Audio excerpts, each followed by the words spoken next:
Hello everyone, welcome to Big Data Thoughts. Today we are going to talk about a very interesting and trending topic called graph databases.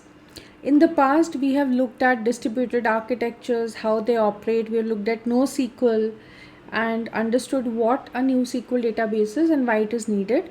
Similarly, today we are going to talk about graph databases because there are a number of use cases which are suited for graph databases, and we cannot have one solution for all kind of use cases. So sometimes we'll have a use case where just building a data lake and building a dashboard should be fine. Some cases we want to store our data which is very structured into an RDBMS. Sometimes we may want to store it in a schema flexible kind of a system like a NoSQL, and sometimes there would be a very specific need to store it into a graph kind of a database. So let's understand what it is and what are the use cases where we should actually use a graph database.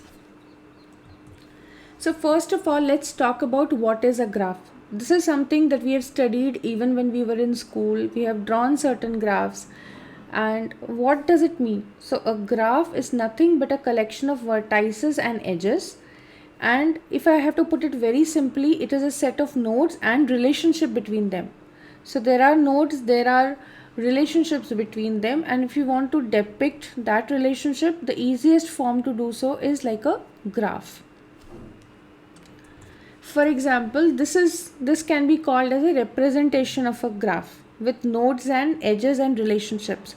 So we have three users, namely Harry, Billy and Ruth, and if we want to depict a relationship, all of them are users, they are represented by the nodes, but if I want to depict a relationship between each of them, then that can be easily done by using a graph database or using a graph. So this picture, it's like a mind map which is very easy to depict, and it tells us what is the relationship between these three users, how are they linked to each other.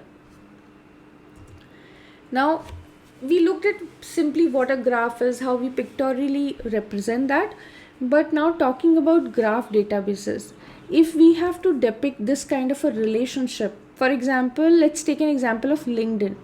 Today LinkedIn is very heavily used and there are thousands and thousands and millions of users connected to each other. So there are first level of connections, second level of connections, etc.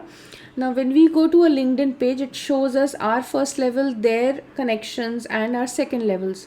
So it kind of depicts this entire relationship in terms of a graph. So this kind of a scenario where we want to represent relationship between something, graph databases will be really good, and a relational database will not fit the bill here because it will be extremely complex to store this kind of a relationship and to traverse this kind of a relationship back. So a graph database or a graph database management system is an online database management system with create, read, update and delete methods, but these are all exposed as a graph data model. It is typically meant for OLTP kind of systems. It is built for that kind of a system. Now if we want to do these kind of CRUD operations in an RDBMS, RDBMSs are very good for CRUD operations, but not where we want to depict relationship, because there is a hierarchy that is there, and it will become extremely complicated in terms of joins to get that kind of a relationship out of the database or creating that kind of a relationship. Hence here the best suited thing would be a graph database. A graph database typically would have two components, storage and processing engine. Now storage is where we are actually storing these relationships, and it has to have a processing engine because when we want to insert a new node or we want to depict a relationship or we want to extract that information and show it up, it will need a processing engine. Now storage. Let's first talk about graph storage. What will happen is there are two types of storages that can exist when we talk about a graph database. One is the native graph storage. Second is non-native. What is the difference between the two? Now native graph storage means the data model that a graph database has is optimized and designed or suited for storing these kind of graphs. And of course it will be much more efficient because traversing the relationships, building those relationships is easier because the storage itself is optimized to store these kind of data structures. Now, when we used to study in our curriculum or when we spoke about data structures, why did we learn about so many data structures? Whether it is arrays, it is linked list, it is any kind of data structure, right? Now, array is again built on top of a data structure, but essentially there can be multiple kinds of data structures like trees, linked lists, stacks, queues, etc. Now, why did we have these many types of data structures? Because one data structure or one container cannot store everything efficiently. For different needs, we had different data structures.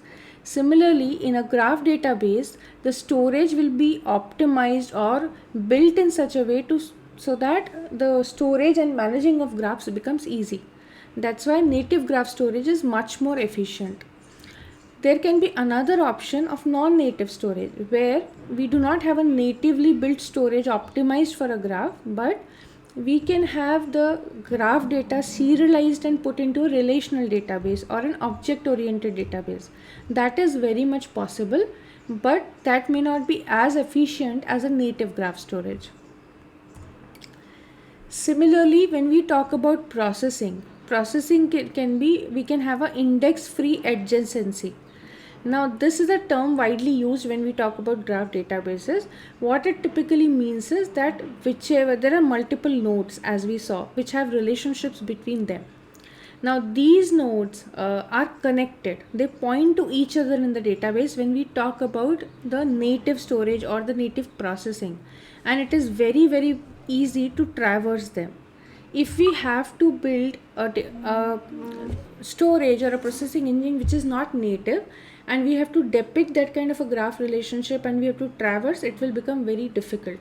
Hence, index-free adjacency is much more suitable where the nodes are physically connecting and pointing to each other wherever there is a relationship already established.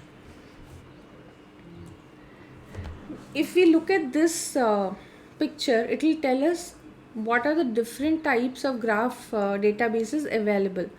On the x-axis, we have graph storage. On the y-axis, we have graph processing. Now, we go from non-native to native. So, if we see here, we have multiple options. But typically, if we look at today, which are the prominent ones, then it is Neo4j is one of the most prominent ones. Then we have OrientDB, we have Affinity, we have Microsoft Trinity. There are multiple, but essentially, this graph will tell us which are the ones which have native storage, native processing versus the ones which have non-native storage and processing. There is also a FlockDB from Twitter, but it is non-native processing and non-native storage. That means the graph database is represented by serializing it into a relational and object or an object-oriented database. So there are multiple options available in the market.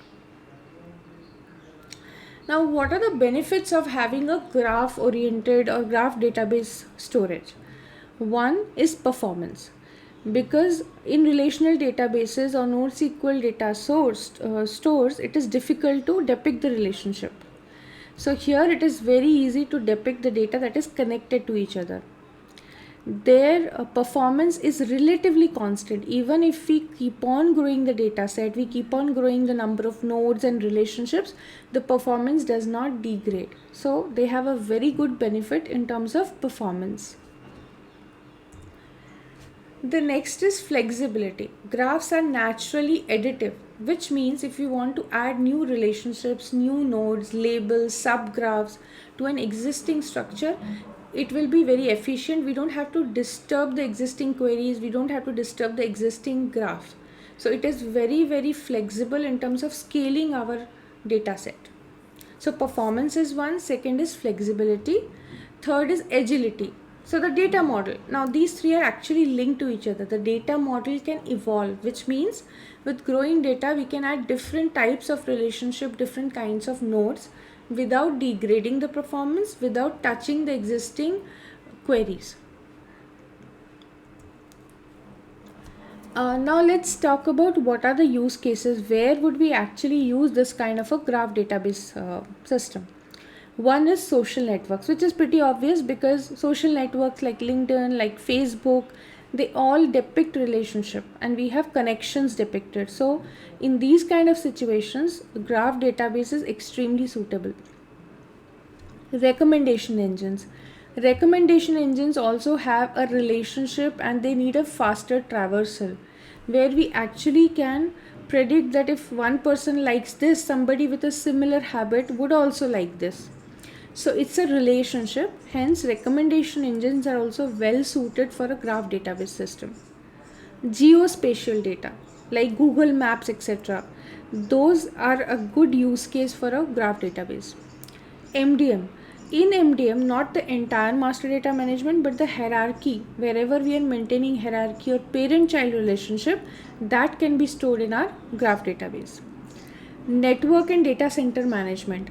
If there is there are a number of assets, they have some dependency and we want to depict that or manage that, that is also a very good candidate for a graph database system.